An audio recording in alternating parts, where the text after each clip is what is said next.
What's going on, guys? My name is Renegade. Today we're here for class comparisons. Today we're going to be taking a look at Shaman versus DARKBLOOD STORMKING. Now, these two classes are really good for farming, so I'm going to be looking at them specifically for their farming purposes. Now, before we get into the video, it'd be really good if you guys could leave any suggestions for future class comparisons you want to see. This is a weekly series. It's been a bit shaky lately. I've been doing exams and stuff, so I haven't been able to get uploads out on time, but hopefully I'll be able to resume after this week. I don't think this episode will go live on time.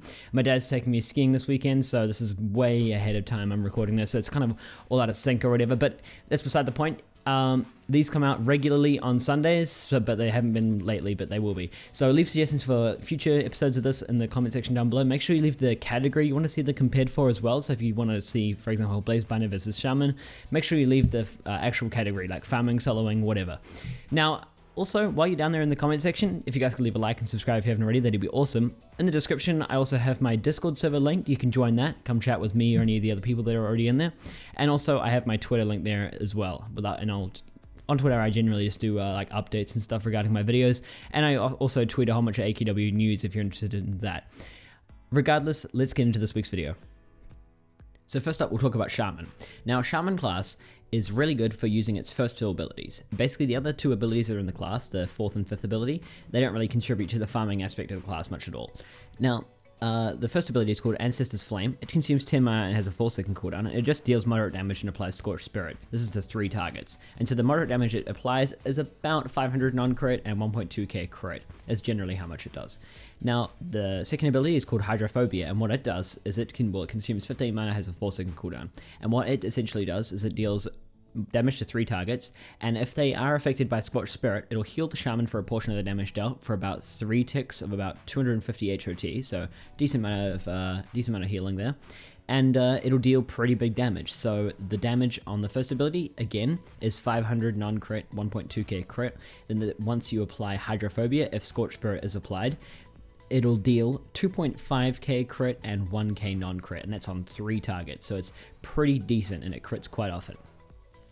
And so yeah, they're both of them a 4-second cooldown, so you just keep spamming those two and you deal a lot of damage. You deal very considerable amount of damage, so it's a very efficient farming class. And it just heals well. It has pretty good mana consumption as long as you're critting consistently. If you're not actually targeting all 3 monsters, you won't be actually hitting as many crits, and so you won't be generating as much mana back. So you might run out of mana if you're not quite targeting 3 monsters. So if you are in a fight situation, you actually might have to wait a little bit. So that could be considered a little bit of a downside or a little bit of a negative aspect of this class, but I don't really think it's worthwhile talking about, to be honest. Well, I obviously already did talk about it, but it's not really worthwhile counting the class down for, in my opinion.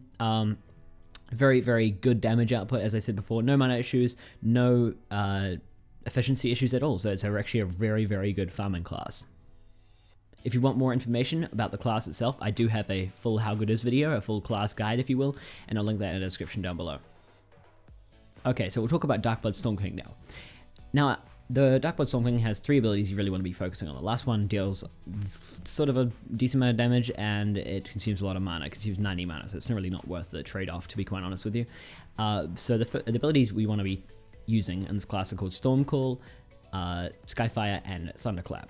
Now, Skyfire and Thunderclap, they're both AoE. They both consume 40 mana, and they both have 12-second cooldowns. The AoE is 3 enemies, by the way. Now, Skyfire, it applies Shocked, and Shocked lasts 10 seconds and reduces enemies' damage output. Thunderclap has a chance to stun enemies, applies Thunderstruck, and Thunderstruck lasts for 10 seconds, and it will replace Shock. The effects do replace each other. Now, what Skyfire does is that when it applies Shocked, Shocked will allow the first ability called Stormcall, 20 mana, 3-second cooldown.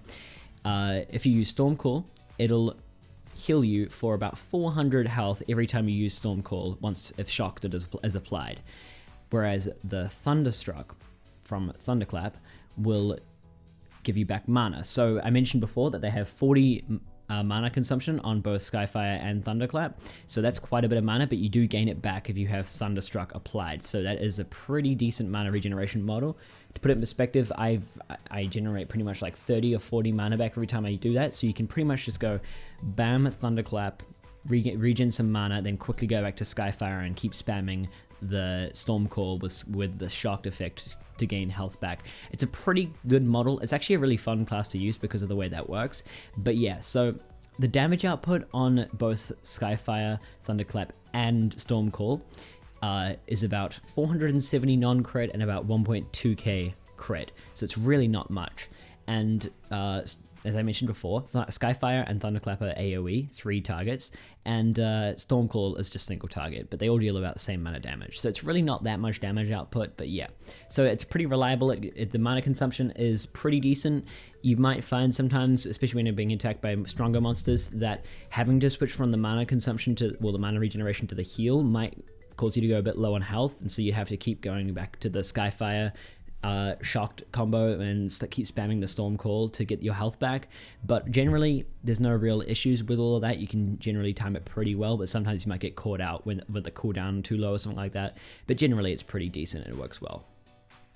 If you want a more in-depth explanation of DARKBLOOD Storm King, then you can go to my video, my How Good Is video. I'll have that linked in the description down below.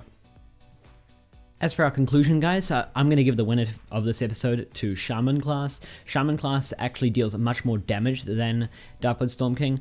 The differences are actually fairly minimal when looking at the actual numbers and stuff. I find that it's really the time difference, the sheer time difference between killing all the monsters in a room isn't too massive. However, the sheer advantage of Shaman is that the Shaman cooldowns are much shorter, obviously, and genuinely, like, the damage is pretty much pretty similar. Like, the damage output on Shaman on each individual ability we're talking about here, not actually the overall damage output, just each ability is the same, pretty much. Like, Shaman actually has a slight edge there as well, but the cooldowns are 3 times shorter and the mana consumption is lower. I actually find that because you're spamming the ability so much on Shaman, you might find yourself running out of mana a little bit, so it actually gives the edge in terms of mana consumption and mana manageability to DARKBLOOD Storm King, but the heal on Shaman is actually better. I consider a heal to be better. It's more of like a background thing you don't have to worry about. Whereas on DARKBLOOD Storm King, you have to be actively aware of what's happening, what your cooldowns are on, when you should be using each ability. If you want to risk using this now just to get some damage out, or if you want to keep the cooldown down for when you need a heal or whatever, you just keep that sort of thing all in mind when using DARKBLOOD Storm King. Whereas Shaman's more just reliable, easy to use, and its damage output's higher. It pretty much edges out with every category except mana consumption. Regardless, I hope you guys enjoyed the video. If you did, leave a like. If you disagree with anything I said or you want to add to the discussion, leave a comment down below in the comment section. I am trying to make these videos a little bit shorter. I know I went on a bit about DARKBLOOD Storm King, but I think it's a pretty complex way the class works, so I thought I'd explain it in full detail. But yeah, if you guys want to see any more of this sort of videos on my channel, make sure you subscribe. Leave a like if you enjoyed, and subscribe if you haven't already. I said that twice now, 3 times probably. Either way, I'll see you guys in the next video. Peace.